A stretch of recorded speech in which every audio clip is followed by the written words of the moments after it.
Vamos a clases de hidratos de carbono de la unidad 8. La semana que viene, que sería la última semana antes del parcial,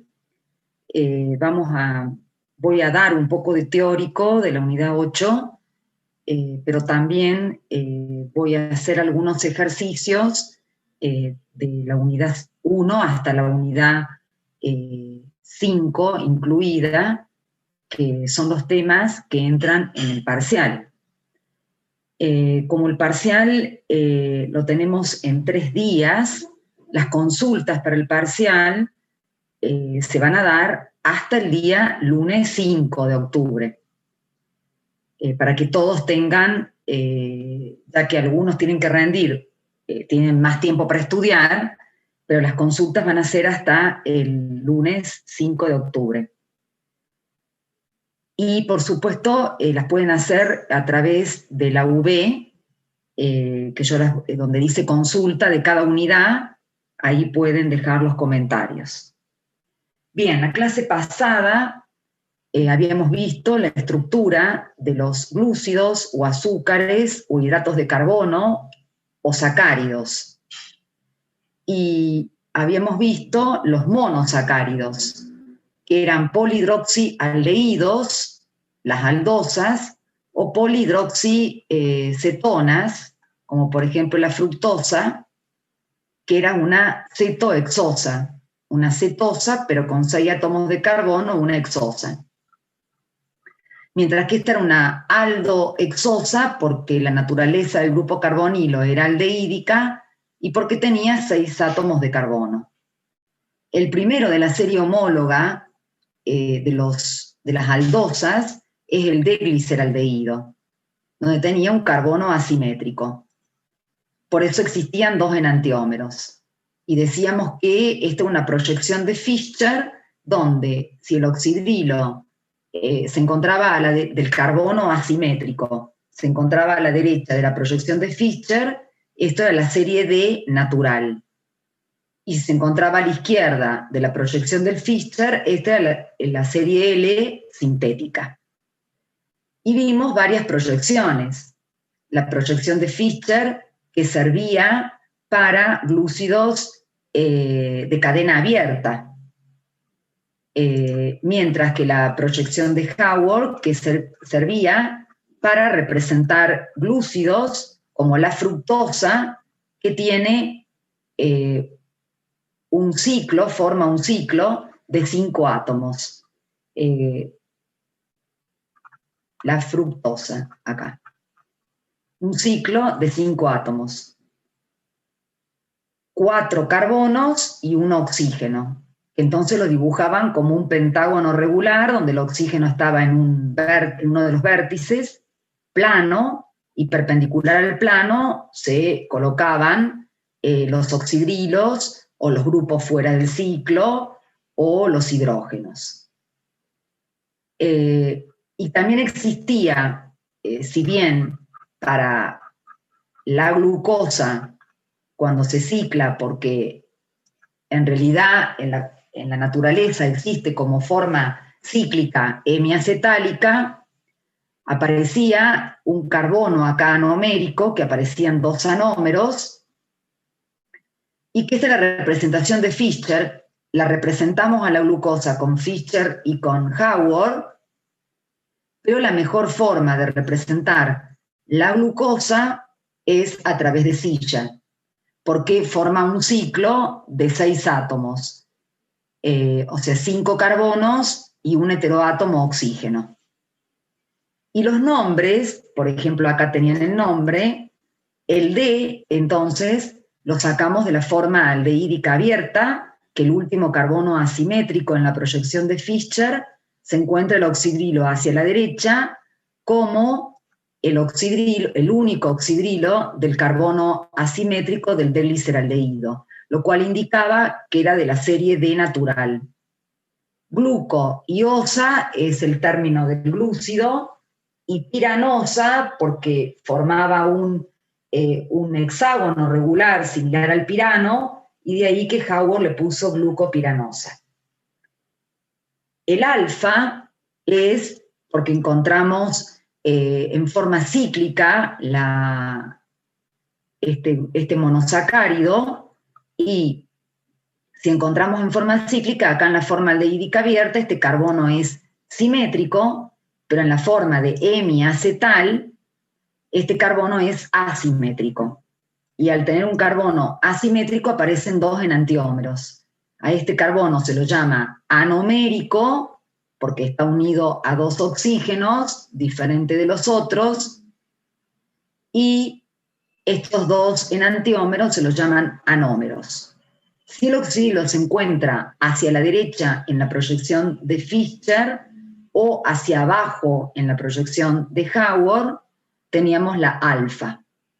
Y si el oxidilo se encontraba hacia la izquierda en la proyección de Fischer o hacia arriba en la proyección de Haworth, tenemos el anómero beta. Esto ocurre con cualquier monosacárido que sea una aldo exosa. Es decir, que yo voy a encontrar de las tres que pusimos de ejemplo, acá, porque solo los glúcidos que tienen acá en el libro vamos a estudiar, porque son muchísimos. Acuérdense que son 18 enantiómeros, perdón, 16 enantiómeros que digo. Entonces, este también, la manosa, que es un enantiómero de la glucosa, también lo puedo encontrar como hemiacetal, alfa y beta de manosa. Y la galactosa también como hemiacetal cíclico con dos anómeros, el alfa o el beta de galactosa. Y todos se representan usando la silla, no usando Haworth ni Fischer. La mejor representación de la glucosa, de la galactosa o de la manosa es en forma de silla, porque forma un ciclo de 6 átomos, como hemos visto en los ciclohexanos, por ejemplo. Bueno, esto es la estructura de los glúcidos, que son de los monosacáridos. Son polihidroxicetonas o polihidroxialdehídos, o compuestos que no se hidrolizan a compuestos menores. Ahora vamos a ver, una vez que entendimos que tenemos que usar las tres estructuras, porque la de Fischer sirve para glúcidos de cadena lineal, de cadena abierta, no lineal, la de Haworth para glúcidos de cadena cíclica de 5 átomos de carbono, y la de silla de 6 átomos de carbono. Los que encontramos más abundantemente en la naturaleza son los ciclos de 6 átomos, que serían 5 carbonos más un oxígeno, y los de 5, los ciclos de 5, que son 4 carbonos más un oxígeno.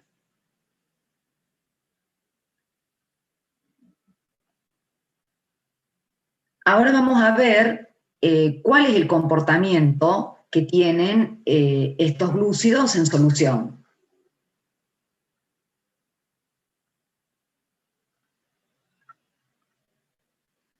Bien, que se llama mutarrotación. ¿En qué consiste esto? Yo les había dicho que la alfa de glucosa, o sea, la glucosa, como la encuentro en la naturaleza, o la fructosa, como la encuentro en la naturaleza, en forma hemiacetálica, porque este carbono es un carbono hemiacetálico, porque está unido a un oxidrilo y está unido a un oxígeno con una cadena carbonada. Este oxidrilo no es un oxidrilo alcohólico, y esto no es un enlace éter, sino que es un hemiacetal. Le encuentro como alfa de glucosa o beta de glucosa, donde la que se encuentra en mayor porcentaje es la beta, y tiene una estructura silla donde todos los oxidrilos se encuentran en forma ecuatorial. Acuérdense que la alfa tenía un oxidrilo en forma axial.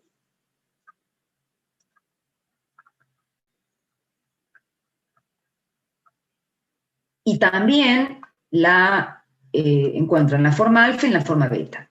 Entonces, habíamos dicho también que tenían propiedades diferentes, que el punto de fusión de la beta de glucosa era mayor que el de la alfa, porque al tener todos los oxidrilos ecuatoriales, tenían mejor puente hidrógeno, formaban mejor puente hidrógeno. Pero no hay tanta diferencia, porque solamente un oxidrilo de la conformación alfa se encuentra en posición axial. Y habíamos dicho que este signito indicaba la desviación del plano polarizado, el plano de la luz polarizada. Y que si era positivo era dextrosa, que lo llamaban así comúnmente en las industrias alimenticias, o sea que desviaba el plano de luz polarizada en el sentido de las agujas del reloj. Por eso es dextro-rotatoria. Y los valores, por ejemplo, para el alfa de glucosa, es un ángulo de rotación óptica de más 112,2 grados. Mientras que para la beta de glucosa es más 18,7 grados. Si nosotros, por ejemplo, hacemos una prueba y colocamos la alfa de glucosa en agua, en un medio ácido, o también puede ser un medio alcalino, acá está en medio ácido la reacción, colocamos esa alfa de glucosa en agua, en medio ácido, y dejamos que se produzca la reacción. Cuando llega al equilibrio, cuando termina de reaccionar, nos encontramos que hay una variación, hay una disminución del ángulo de rotación óptica de más 112,2 hasta 52,7. Y si hacemos lo mismo, partiendo de la beta de glucosa y lo colocamos en agua, en medio ácido, dejamos que se produzca la reacción, cuando termina, medimos con el polarímetro la desviación óptica y nos encontramos que partiendo de la beta llega a un aumento de más 18,7 hasta 52,7 en la rotación específica. Va cambiando gradualmente, mientras que en una va disminuyendo, en otra, en la beta va aumentando. Pero la particularidad es que las dos llegan al mismo valor.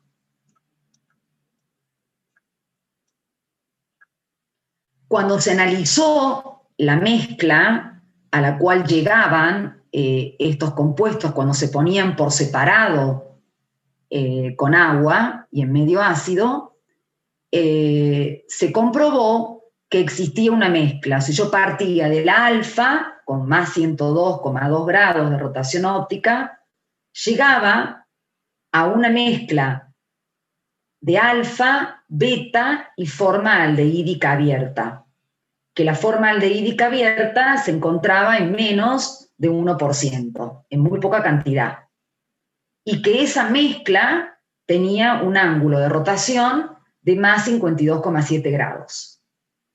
Si partimos de la beta de glucosa y le agregamos agua y ácido, pasa lo mismo, o sea, se dejaba pasar el tiempo adecuado para que reaccione y cuando se veía, se iba a corroborar qué mezcla tenía, qué productos teníamos, encontrábamos una mezcla de beta, de alfa y de la forma aldehídica abierta en un porcentaje bajo, menos de 1%. Y también esa mezcla tenía la misma rotación óptica de 52,7. ¿Qué nos encontrábamos acá? Que, por un lado, ¿cómo es la estructura de la glucosa? La estructura de la glucosa es hemiacetálica, sólida, y así la encuentro en la naturaleza, en la serie D y como alfa o beta. Pero cuando yo trabajo con la glucosa en disolución, no solamente en agua, sino en cualquier solvente, yo tengo que entender que hay una conversión de un anómero en otro y que también voy a tener una mezcla de los dos anómeros junto con 1% o menos de 1% de la forma aldehídica abierta. Y esto es muy importante porque justifica las reacciones de los glúcidos. Es decir, los glúcidos, los monosacáridos, acá vamos a ver 6 reacciones de los monosacáridos, 3 que se dan en la forma hemiacetálica cíclica, como puede ser la obtención de un glicósido, la eterificación y la esterificación. Y 3 reacciones que se dan en la forma aldehídica abierta, que es la oxidación, la reducción y la formación de osazonas. Es decir, los glúcidos se oxidan o se reducen a través de la forma aldehídica abierta. Si esta forma no existiera en el equilibrio con las dos formas hemiacetálicas, los glúcidos no podrían reducirse ni oxidarse. Entonces, la existencia de estas 3 especies en disolución me justifican las 6 reacciones que vamos a ver, o las reacciones de los glúcidos, que son, cómo reaccionan la forma hemiacetálica cíclica y la forma aldehídica abierta en equilibrio con estos anómeros hemiacetálicos cíclicos. Esta mutarrotación es un mecanismo, mutarrotación, que significa que hay una conversión de un anómero en otro y hay un cambio en la rotación específica. Y esto que está acá, que se llama mutarrotación, es el mecanismo de reacción que explica la interconversión de un anómero en otro. Tanto parta del alfa para obtener el beta, o parta del beta para obtener el alfa. Y la mutarrotación se explica de la siguiente manera. Tengo agua, por supuesto que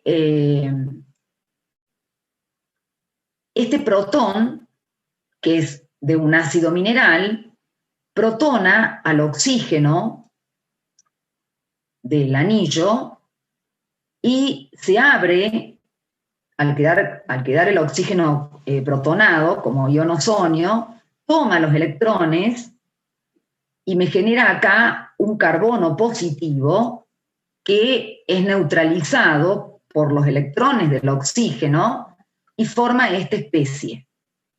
Esta especie ya es la forma aldehídica abierta porque si libero un protón, ya tengo la forma aldehídica abierta. Luego se produce una rotación, o sea, esto rota, o mejor dicho, se puede ciclar, o sea, cuando esto rota, estos electrones neutralizan la carga positiva y entonces este oxígeno vuelve a dar los electrones, porque me va a quedar un carbono con carga positiva, y se va a formar esta especie protonada que libera el protón al medio para regenerar el catalizador y me da el beta. Es decir, esto sería la mutarrotación, el mecanismo, que es la mejor hipótesis actual de lo que ocurre en la práctica, para la interconversión del anómero alfa en el beta o del beta al alfa, porque esto es reversible. Y el intermediario de la reacción, o sea, la etapa lenta de la reacción, es la formación de la forma aldehídica abierta, que puede, como este carbono, cuando se va a formar el ciclo, es asimétrico, entonces se puede formar un ciclo con el oxidrilo para la derecha en la proyección de Fischer o para la izquierda en la proyección de Fischer. ¿Qué significa esto? Que, en definitiva, voy a tener, partiendo del alfa, que lo puedo sacar de la naturaleza y lo coloco en disolución, cuando termino voy a tener alfa, beta y una porción chiquita de cadena aldehídica abierta. ¿Y cómo podemos interpretar esto? Si yo, por ejemplo, coloco un agente oxidante, la glucosa, como cualquier monosacárido, se oxida en la forma de cadena abierta. Quiere decir que en la forma de cadena abierta, yo tengo la forma de cadena abierta, tengo un aldehído acá, ¿no es cierto? Si yo libero un protón acá, me queda un aldehído. Si yo pongo un agente oxidante, este aldehído se va a transformar en un ácido, pero no se oxida la cíclica. La cíclica no se oxida porque tengo todos oxidrilos en carbonos secundarios y no aparecería, o si se formara una forma ceto, no sería estable termodinámicamente. Entonces, se oxida gracias a que existe esta forma aldehídica abierta en 1%. Entonces, ¿qué ocurre? Supónganse que yo coloque la glucosa con un agente oxidante en disolución. Entonces, la alfa se va transformando en beta, pero tiene que pasar por la forma aldehídica abierta. Cuando pasa por la forma aldehídica abierta, el oxidante la ataca, la transforma en un ácido polihidroxicarboxílico y después más alfa no llega a formar beta, ¿verdad? Porque acá el oxidante ataca al intermediario, a la forma aldehídica abierta. Entonces, cuando la ataca, más alfa forma esta cadena aldehídica abierta y ahí ataca el oxidante. Y ahí se va a oxidar todo el glúcido porque la alfa se va a convertir en forma aldehídica abierta. Entonces, esto justifica los dos tipos de reacciones.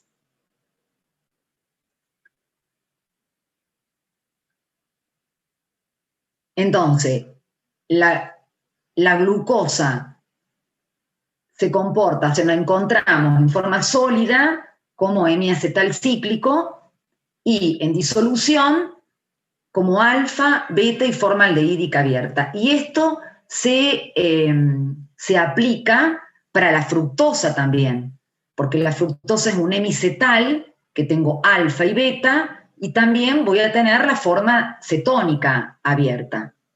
Y también para cualquiera de las otras dos aldohexosas que pusimos como ejemplo, que es la manosa y la galactosa. Por supuesto que el gliceraldehído no tiene forma cíclica, o sea, solamente está con una cadena aldehídica abierta. Bien. Vamos a ver ahora las reacciones de estos glúcidos, y les dije que vamos a ver 6 reacciones. Vamos a empezar con las reacciones en la cadena cíclica, hemiacetálica. Y vamos a ver, lo primero es la formación de acetales. Nosotros hemos visto la formación de acetales en adición nucleofílica en aldehídos y cetonas. Cuando teníamos un aldehído que lo hacíamos reaccionar con un alcohol, nos daba un hemiacetal. Eso lo podíamos hacer en medio ácido o en medio alcalino. Pero si le agregamos otro alcohol, obteníamos el acetal. Entonces yo parto de que es la alfa de glucosa, que es un hemiacetal cíclico. Y le voy a colocar un alcohol con un ácido de Bronsted, mineral sulfúrico diluido. El acetal se obtiene de reaccionar el hemiacetal. O sea, ninguno de estos oxidrilos que son alcoholes, puede reaccionar con este alcohol a temperaturas de 50 grados. Porque nosotros vimos una reacción de alcohol con alcohol a 140 grados con un sulfúrico concentrado del 98%, que era una sustitución SN2 para dar un éter. Pero acá no estamos en las condiciones porque alcohol con alcohol se solubiliza nada más. Yo tengo que colocar condiciones más extremas para que reaccionen. Entonces, la reacción no se produce con los oxidrilos que son alcoholes. Se produce con el oxidrilo que es hemiacetálico, o sea que tiene un carbonilo latente. Entonces, el protón del ácido protona a el oxidrilo hemiacetálico. Me va a generar un ionosonio.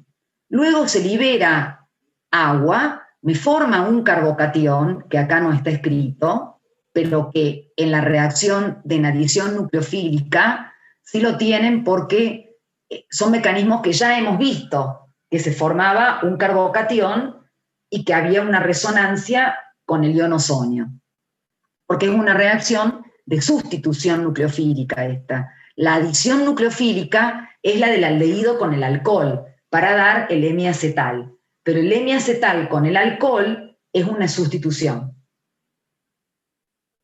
Entonces se libera agua, me forma un carbocatión, al formar un carbocatión, el oxígeno cede los electrones para formar el ionosonio. Esa es la etapa lenta o etapa determinante de la velocidad de reacción. Luego va a atacar el alcohol, pero va a atacar al carbono.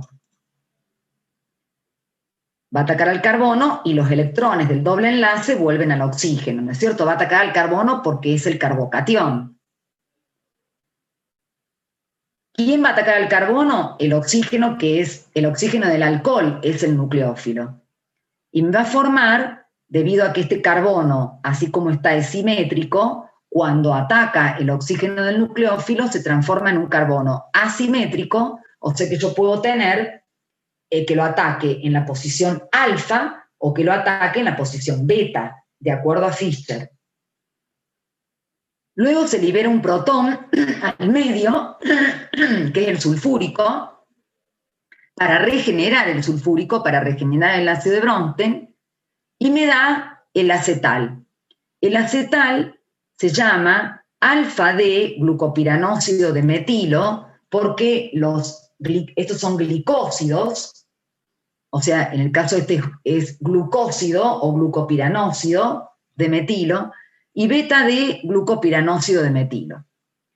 Estos tienen el oxidrilo, que acá está libre, y permite la muta-rotación para la interconversión de un anómero en otro. Estos glicósidos son acetales, esto no es un éter, son acetales. Estos glicósidos tienen el oxidrilo del carbono anomérico bloqueado, es decir, bloqueado por un metilo. Entonces no pueden sufrir mutarrotación, porque si sufrieran mutarrotación, me quedaría una forma aldehídica, que acá tengo un metilo, y yo no puedo liberar ese metilo. Sí puedo liberar un protón, pero no romper un enlace oxígeno-carbono. Por lo tanto, la forma aldehídica abierta nunca se produce. Por lo tanto, este tipo de acetales son no reductores, no se oxidan ni tampoco reducen. Acá, por ejemplo, tienen la reacción en forma de silla. El protón del ácido sulfúrico protona al oxidrilo, me queda esta especie protonada, esta es una etapa rápida porque es toma de protón, se libera agua y me forma el carbocatión que está estabilizado por resonancia con el ionosonio. Acá falta el carbocatión. Luego ataca el oxígeno como nucleófilo del alcohol y se van a formar estas dos especies protonadas, en forma ecuatorial la beta, en forma axial el alfa glicósido. Luego se libera el protón al medio y me queda el alfa-D-glucopiranósido de metilo o el beta-D-glucopiranósido de metilo. Es decir, el que reacciona es el oxidrilo, el que da el acetal. La sustitución nucleofílica se produce en este oxidrilo. Y es una sustitución nucleofílica SN1 porque forma un carbocatión. Es muy importante que analicemos esta reacción. Cuando estudien esta reacción, vayan al capítulo de adición nucleofílica, donde vimos la formación de hemicetales y hemiacetales y de acetales y cetales, porque es igual. Bien. Entonces, esta es una sustitución nucleofílica que se sustituye este oxidrilo por este grupo alcóxido, y se hace con un catalizador, un ácido de Bronsted, y tiene como intermediario un carbocatión que está estabilizado por resonancia con el ion ozono. Esta reacción también se puede catalizar a través de, no de ácidos, sino a través de enzimas. Las enzimas son catalizadores y son estructuras complejas, son proteínas. Y a diferencia de los glúcidos que terminan en el sufijo osa, las enzimas terminan en el sufijo asa. Por ejemplo, una enzima la puedo nombrar como la alfa-glucosidasa, que se extrae de la levadura. Si yo, por ejemplo, quiero hacer la hidrólisis de este glicósido para obtener la glucosa, porque es reversible, o si yo quiero hacer la obtención del glicósido en lugar de con protón, uso la alfa-glucosidasa, lo que tiene la enzima es que es selectiva y solamente va a producir la reacción en alfa, porque si es alfa-glucosidasa, solamente permite que se produzca la reacción, o sea, voy a obtener esta sola especie, el alfa de glucopiranósido de metilo. En cambio, si uso una enzima como la beta-glucosidasa, que se obtiene de la almendra, partiendo de la alfa no voy a poder conseguir reacción alguna, porque la beta solo metaboliza enlaces beta. Y la alfa-glucosidasa solo metaboliza enlaces alfa. En cambio, en un medio ácido, como un sulfúrico, la reacción se va a producir tanto en los enlaces alfa como en los enlaces beta. Y para terminar, la clase que viene retomo este tema. Vemos acá un uso de un glicósido. Este es el beta de glucopiranósido de odesilo. Es glucopiranósido porque la estructura viene de la glucosa y tengo un acetal. O sea, tengo acá una cadena carbonada, no tengo un hidrógeno, tengo una cadena carbonada, es un acetal. Dodecilo porque tiene 12 átomos de carbono y beta porque es ecuatorial. Esto se usa como detergente, porque esta parte, la parte hidrófoba, que es solubiliza las grasas, y toda esta parte, la parte hidrofílica, que es soluble en agua por puente hidrógeno. Bueno, se va a terminar la reunión, nos vemos el martes que viene, y voy a insistir, voy a volver con este tema el martes que viene, y también el martes vamos a hacer un poco de consulta, igual que el jueves, porque es la última semana antes del parcial. No sé si tienen alguna duda antes que termine, y si no...